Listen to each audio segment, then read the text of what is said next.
Bonjour, bienvenue sur mes vidéos Mélanie Médium. Alors, j'ai reçu un mail il y a quelques jours d'une petite jeune fille qui s'appelle Rose. Je précise son prénom parce que je le trouve très joli et qu'il a une signification particulière pour nous. Alors, c'est une petite jeune fille qui est en 5e, donc j'évalue son âge entre 12-13 ans, je le suppose, et qui m'a complètement bluffée par ses questionnements, complètement fondé, légitime, mais aussi extrêmement profond. Alors, j'ai décidé de... Je lui ai répondu, bien entendu, mais j'ai décidé de créer plusieurs vidéos pour pouvoir répondre à ces questions, parce que je sais que ce sont des questions qui peuvent intéresser d'autres personnes et qui m'ont parfois déjà été posées. Je l'avais noté sur ma longue liste de thématiques à traiter en vidéo. Mais voilà, comme je viens de vous le préciser, elle est assez longue et c'est vrai qu'il y a plein de choses qui nécessitent de pouvoir être travaillées, échangées, discutées, mais voilà, il me faut du temps pour faire tout ça et je n'en ai pas toujours. Donc là, je profite d'avoir un petit moment pour pouvoir répondre à l'une de ces questions. Alors, je vais vous lire les questions qui m'ont été posées par Rose, enfin, celles que je vais traiter là aujourd'hui, et puis je vais y revenir ensuite. Alors, cette petite jeune fille m'explique qu'elle en fait, elle est issue d'une famille plutôt croyante. Elle est baptisée, communiée, mais elle-même a du mal à croire en Dieu.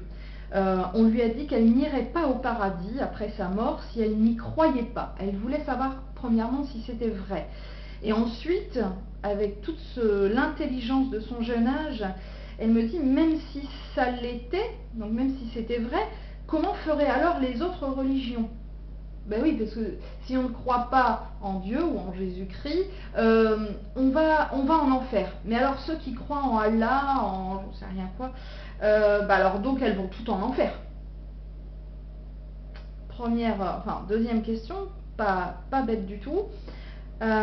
Ou alors, est-ce que c'est le fait de croire en une force supérieure qui fait aller au paradis? Autrement dit, est-ce que finalement tous les dieux se rejoignent? Donc quand on croit en un dieu, quel qu'il soit, on va au paradis, on n'y croit pas, on va en enfer. Bon. Donc ça c'est sa troisième question. Elle me dit, dans tous les cas, les athées n'iraient pas au paradis, visiblement, hein, c'est ce que je viens de dire. Que se passe-t-il si on n'évolue pas durant notre passage sur Terre? Alors, tout ça, c'est un ensemble de questions. Alors, l'évolution, j'y reviendrai même sur une autre vidéo où je redétaillerai, mais je trouvais que ça se rejoignait. La question primordiale là, c'est bon, finalement, si on n'a pas de conviction sur Terre, est-ce qu'on va tous en enfer? Et puis d'ailleurs, moi j'irai même un peu plus loin, est-ce que l'enfer et le paradis existent vraiment? Alors, je vais tenter de répondre aux questions de Rose, et puis je vais aussi vous donner ma vision des choses, qui bien entendu n'est que propre à moi-même. Voilà, c'est ma vision des choses, c'est ma façon de percevoir le monde, la vie et l'après-vie, selon ce que certains défunts aussi m'ont permis de comprendre. Je pense à une vidéo très récente d'un contact défunt avec un monsieur qui s'appelle Rémo, qui date de septembre 2016 et qui nous permet vers la fin de la vidéo d'avoir un regard de l'autre côté du voile concernant là ou les religions. Donc si ça vous intéresse, vous pourrez aller jeter un petit coup d'œil. Donc voilà, je vais un petit peu répondre aux questions de Rose. Je vais déjà commencer par ma vision des choses, enfer, paradis. Alors, de ce que j'en ai vu, de ce que j'ai réussi à en percevoir, il n'y a ni l'un ni l'autre. Je vais m'expliquer. Lorsque l'on arrive de l'autre côté, c'est-à-dire lorsque l'on décède et qu'on rejoint finalement les énergies fluides, je vais dire comme ça, hein, enfin voilà, lorsqu'on rejoint les défunts finalement, il y a plusieurs, je ne peux pas dire niveaux, mais en tout cas plusieurs endroits. Alors, comme je l'explique parfois dans les vidéos, certains peuvent se retrouver un petit peu isolés après leur décès parce qu'ils ont besoin de souffler, ce qu'on peut appeler des salles de repos. Alors, c'est pas des salles, mais enfin, on le nomme comme ça parce que sur Terre, il faut bien qu'on nomme les choses. Et pourtant, les mots parfois ne sont pas suffisants. Donc, c'est un lieu où les défunts peuvent se recueillir peuvent prendre un petit peu de recul, pouvoir se poser après leur décès, digérer un peu leurs émotions, etc. Ça n'a rien d'un paradis, mais ça n'a non plus rien d'un enfer. Certains parlent parfois de défunts, notamment des personnes qui se seraient suicidées et qui iraient directement en enfer. J'ai déjà eu plusieurs personnes qui se sont suicidées, je veux dire, qui n'ont rien de personnes étant coincées dans le néant ou en enfer.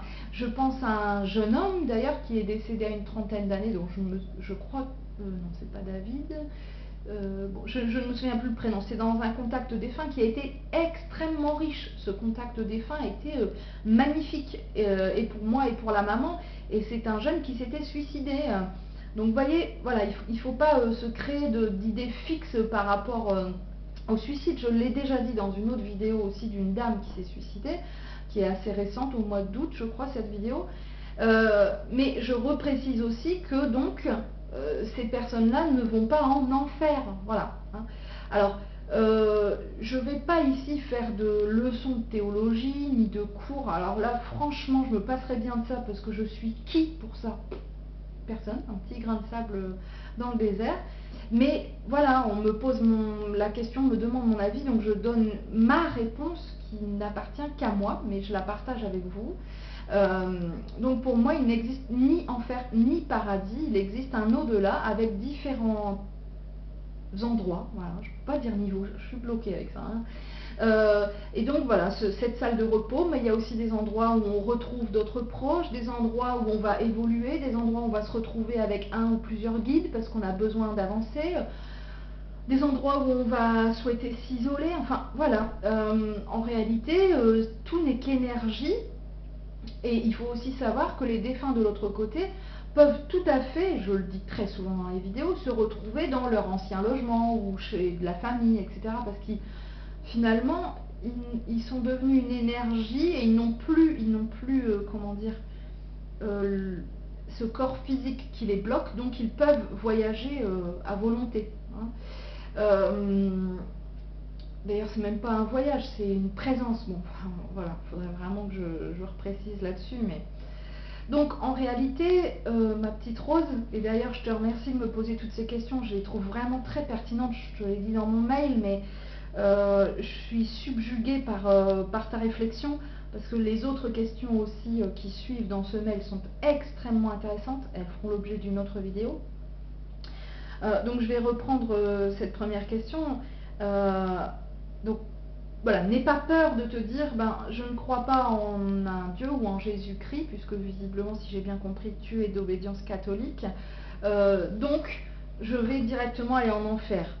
Non, je te rassure, tu n'iras pas en enfer. Pour les autres religions, c'est pareil. Quoi qu'en pensent certains, on se rejoint tous de l'autre côté, puisqu'en réalité, vous pouvez là être incarné dans un corps, alors j'utilise ce terme dans le sens technique, médical, scientifique, enfin ethnologique. Donc vous pouvez être dans un corps de race blanche, c'est-à-dire de peau blanche, d'obédience chrétienne aujourd'hui, mais peut-être qu'il y a, je sais pas moi, 100, 200, 500 ans, vous étiez un Asiatique qui croyait en Bouddha. Et peut-être que dans 300 ans, vous serez une personne de race noire, c'est-à-dire qui a la peau noire, d'obédience musulmane. Mais ça, les gens n'en ont pas conscience, hein, n'en ont vraiment pas conscience, mais c'est dommage. Mais en réalité, je trouve ça tellement drôle, enfin, c'est risible, excusez-moi, mais de faire la guerre, même à un petit niveau, c'est-à-dire de se disputer, de se fâcher avec quelqu'un parce que il ne respecte pas certaines coutumes, certaines croyances, parce on en est là, hein, ce sont des coutumes qui se sont établies, qui se sont installées. J'y reviendrai après, mais alors je me dis, là, à l'heure actuelle, aujourd'hui, c'est ce qu'il croit, c'est sa croyance, c'est ce pourquoi on l'a... Enfin, ce qui lui a été inculqué, voilà, il a été éduqué, cette personne a été éduquée dans ces croyances-là. Mais qui dit, il y a 200 ans, qu'il n'était pas justement la personne à l'opposé de ce qu'il pense aujourd'hui? Et ça, c'est fantastique, enfin, je trouve ça formidable. Enfin, remettez-vous parfois en question, mais dites-vous bien, enfin, moi, si je peux me permettre, j'ai 3 voyages astro qui m'ont permis de connaître 3 de mes vies antérieures. Involontairement, ce n'était pas un choix initialement, mais je suis contente quand même de le savoir. Bon, l'une des vies où visiblement j'étais en France, bon, infirmière pendant la Première Guerre mondiale, mais une vie avant, je ne sais même pas la dater, hein, où j'étais asiatique, alors très très probablement d'obédience bouddhiste, alors, quoique le bouddhisme n'est même pas vraiment une religion, mais plus une philosophie de vie. Bref, je ne vais pas revenir là-dessus. Et une autre fois où je me voyais africaine, alors je ne sais pas de quelle, voilà, de quelle religion, hein, je n'ai pas cherché à le savoir. Enfin, franchement, c'est risible. Excusez-moi, c'est risible. Hein. Si j'allais chercher un petit peu dans vos vies antérieures et que je vous disais, bah, vous étiez ça, vous étiez ça, vous étiez telle couleur. D'ailleurs, ça m'arrive hein, quand je fais des séances de vie antérieure. Bon, les gens qui demandent ces séances, bien souvent, à mon avis, je le souhaite pour eux, sont relativement ouverts, donc ils sont en capacité d'entendre ça. Mais voilà, n'oubliez pas ça. Hein. N'oubliez pas ça. Vous avez tout à fait pu faire l'expérience. De toute façon, c'est ce que si vous ne l'avez pas encore fait, vous le ferez dans vos vies futures. D'autres religions, d'autres pays, d'autres cultures, d'autres façons de vivre. C'est la même chose que quand j'explique dans certaines vidéos que l'on se réincarne parfois pour vivre un handicap, pour vivre une pathologie particulière. Vous allez me dire, mais c'est terrible ce que vous dites. Oui, je sais que c'est terrible, mais votre âme a besoin de se confronter à certaines choses et donc elle va à certaines difficultés pour pouvoir avancer, pour pouvoir évoluer. Et donc elle va devoir vivre des choses un peu difficiles sur Terre pour, de l'autre côté, pouvoir avancer.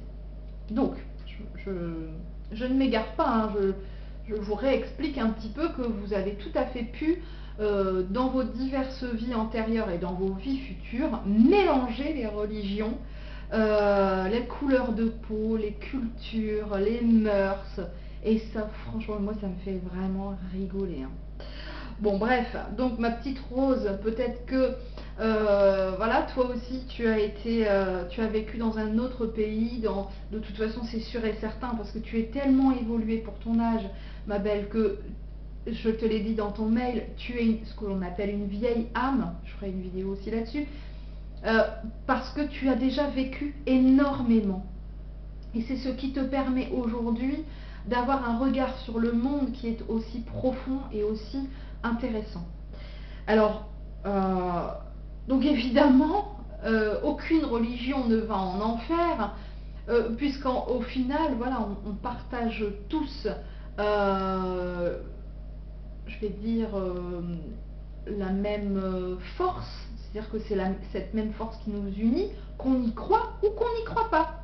C'est-à-dire que les athées, les croyants, quelle que soit leur religion, vont tous se retrouver de l'autre côté. Il n'y a pas un côté athée, un côté croyant, il n'y a pas un côté athée, un côté juif, un côté chrétien, un côté judaïque, bouddhiste, etc. Bah non, non, on se retrouve tous de l'autre côté. Je vous choque, non? Ouvrez votre esprit. Alors, en effet, Rose, dans son mail, parle d'une force supérieure. Dans le contact défunt récent avec Rémo, ce défunt aussi en parle. Alors lui qui était totalement athée lorsqu'il était donc sur sa vie terrestre, sur sa dernière vie terrestre, explique bien qu'en réalité, bon, ben, on s'en fout que vous soyez religieux, pas religieux, parce qu'au final vous retrouverez la force de l'autre côté, enfin ce qu'on peut appeler la force, enfin cette force créatrice, si on peut le nommer Dieu, hein, mais un Dieu universel si vous voulez, hein, voilà, la force créatrice de toute chose. Alors je ne suis pas une anti-darwiniste, mais je précise quand même que là des chercheurs scientifiques hein, ont trouvé et ont prouvé que les pierres, les cailloux, voilà, quels qu'ils soient, hein, ont comment ils ont expliqué ça, enfin une personnalité propre, comment dire, un esprit, une âme. Enfin, voilà, faudrait retrouver l'article scientifique qui parle de ça, mais j'ai été assez surprise. Enfin, non, pas surprise, parce que moi je le sais depuis, j'en suis convaincue depuis un moment, mais j'étais contente que ces scientifiques posent enfin des mots là-dessus. D'ailleurs, il y a quelques temps, là, quelques années, on est encore un peu dans cette mouvance où on se rend compte que les animaux ont une âme. Mais j'arrête pas de le dire, je n'arrête pas de le dire, qu'on se réincarne en animal, en végétal, en pierre, etc. Les gens me prennent pour une folle, ils me disent, d'ailleurs j'en ai beaucoup qui me disent que c'est impossible, qu'on passe d'abord du cycle végétal, enfin, d'ailleurs minéral, végétal, animal et humain. Pourquoi? On se prend, enfin, on se prend pourquoi? On se croit au-dessus des animaux, des végétaux? Excusez-moi, mais moi quand je m'en vais dans la forêt parler à un arbre, il est bien plus intelligent que certains. Hein. Alors il y a un problème, parce que si on passe du minéral, du végétal, de l'animal et qu'on arrive à l'humain, et que parce qu'on pense que c'est une évolution comme ça naturelle, excusez-moi, moi l'évolution elle semble faire comme ça. Hein. Excusez-moi. Hein. Là aussi peut-être je vous choque, mais je dis souvent que je voudrais être réincarnée en chat. Mon fils me pose souvent la question, quand tu vas mourir, tu voudrais être quoi? Je dis toujours un chat, parce que j'aimerais bien être tranquille, au chaud, dans mon petit panier, près de la cheminée, etc. Mais franchement, des fois, je me dis, j'aimerais bien être un arbre. Je serais tranquille aussi, et puis j'entendrais personne parler, je parlerai à personne, mais j'écouterai, voilà, ce qui se passe. Je réfléchirai, je verrai les choses de haut. C'est un message que m'a transmis un arbre il n'y a pas très longtemps. Ou je sais, je vais peut-être dire que je les caroche. Non, non. Je ferai un article ou une vidéo sur ça, mais depuis quelques temps, je parle aux arbres, et franchement, ça me fait un bien fou. Je vous le recommande aussi. Honnêtement, écoutez-les, ils ont beaucoup de choses à nous dire. Bien plus intelligentes peut-être même que ce que je suis en train de vous raconter. Bon, enfin voilà ma petite belle, ma petite Rose, j'espère que j'ai répondu à tes questions. Je suis en train de regarder si j'ai rien oublié. Alors, quant à l'évolution sur Terre, alors voilà, que l'on évolue au niveau spirituel, au niveau religieux sur Terre, ça ne nous empêchera pas de l'autre côté voilà, on ne sera pas parqué d'un côté ou d'un autre. Mais je referai une vidéo sur ça, mais en effet, moins on a appris de choses sur Terre, et moins notre âme aura la possibilité d'évoluer de l'autre côté, et donc sera peut-être, enfin très probablement, obligé de retravailler certains points dans sa future incarnation. Bon, ça fera l'objet d'une autre vidéo ou d'une conférence, pourquoi pas, mais voilà, donc je ne vais pas aller au-delà de ça sur cette réflexion des religions. Je ne suis absolument pas anti-religion d'ailleurs, je ne suis pas athée, je crois en une force qui est pour moi universelle, que certains appellent Gaïa, c'est le nom de ma dernière petite trouvaille, là, ma petite boule de poil, mon petit chaton. Pour ceux qui auront suivi sur ma page Facebook, vous aurez pu voir les photos, ou sur Instagram. Voilà, je ne suis pas athée, je ne suis pas... je ne suis vraiment d'aucune religion si ce n'est celle de l'amour. Je le dis souvent, moi j'aime les gens, j'aime les humains, j'aime les animaux, les plantes, j'aime la terre voilà, en tant que terre-mère, en tant que terre d'accueil. Et j'essaye d'être le plus respectueuse possible de ça. Et pour moi, c'est ça, ma religion. J'espère que cette vidéo vous aura fait un petit peu réfléchir, voir les choses peut-être sous un angle différent. N'hésitez pas à la partager. J'ai pour objectif non pas de créer des conflits, mais d'ouvrir vraiment votre cœur à la réflexion, à une vision des choses peut-être un petit peu différente, peut-être un petit peu plus solaire. Je vous embrasse.